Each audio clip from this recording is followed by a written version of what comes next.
साल बीत गए और एमिली बड़ी हो गई, लेकिन उसने रहस्यमयी गुड़िया और क्लारा की कहानी कभी नहीं भुलाई। शहर थोड़ा ही बदला था, लेकिन पुराने जंगल में अजीब घटनाओं की फुसफुसाहट बनी रही।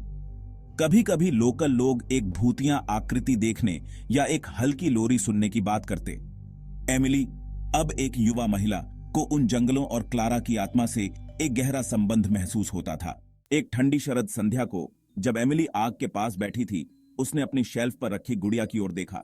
उसने वर्षों से इसे छुआ नहीं था, लेकिन आज रात कुछ उसे इसे उठाने के लिए मजबूर कर रहा था।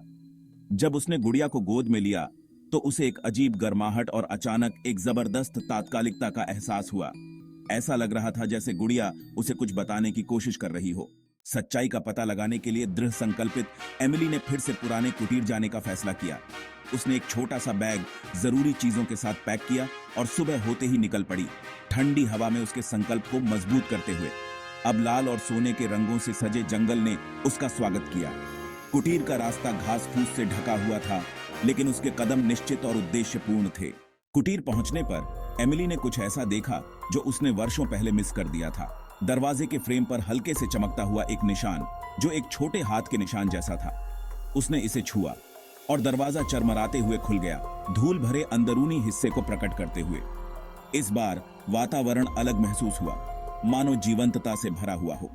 आगे खोजते हुए उसने एक दराज में छिपी एक पुरानी डायरी पाई। इसके पन्ने उम्र के साथ पीले हो गए थे। डायरी क्लारा की थी और इसमें उसके डेली लाइफ, जंगलों के प्रति उसके प्यार और उसकी बनाई गुड़िया के बारे में लिखा था। लेकिन आखिरी एंट्री अलग थी। इसमें कुटीर के नीचे एक छिपे हुए कमरे का जिक्र था, जिसे क्लारा के माता पिता ने उसे कभी न खोलने को कहा था। डायरी के निर्देशानुसार एमिली ने कुटीर की खोज की और अंततः एक पुराने गलीचे के नीचे छिपे हुए एक दरवाजे को खोज निकाला। गहरी सांस लेते हुए उसने इसे उठाया और अंधेरे में संकरी सीढ़ियां उतर गई। हवा में सीलन थी और एकमात्र रोशनी उसके टिमटिमाते टॉर्च से आ रही थी। नीचे उसने पुराने फर्नीचर और गहनों से भरा एक छोटा सा कमरा देखा। केंद्र में एक मंच पर एक विचित्र पत्थर का ताबीज रखा हुआ था। ताबीज हल्का चमक रहा था। इसकी सतह पर कुछ प्रतीक अंकित थे जिन्हें एमिली समझ नहीं पाई।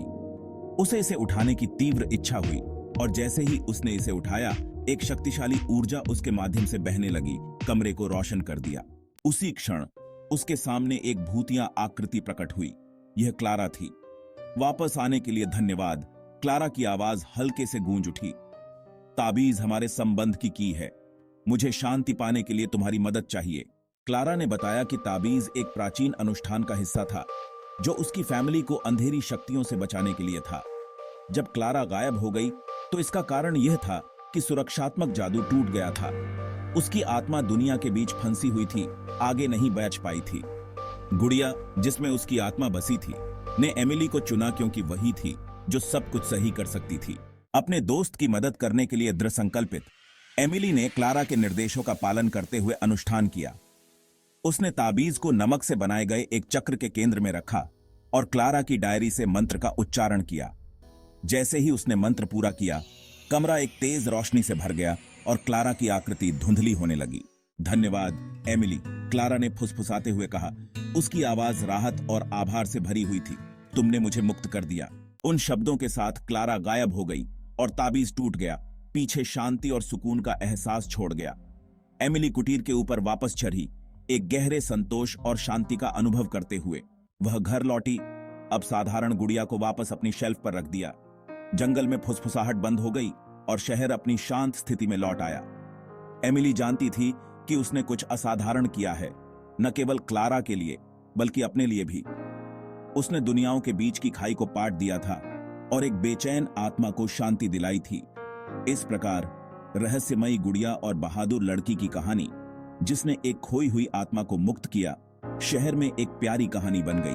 करुणा की शक्ति और दोस्तों के बीच के स्थायी संबंध की याद दिलाते हुए, यहां तक कि समय के परे भी।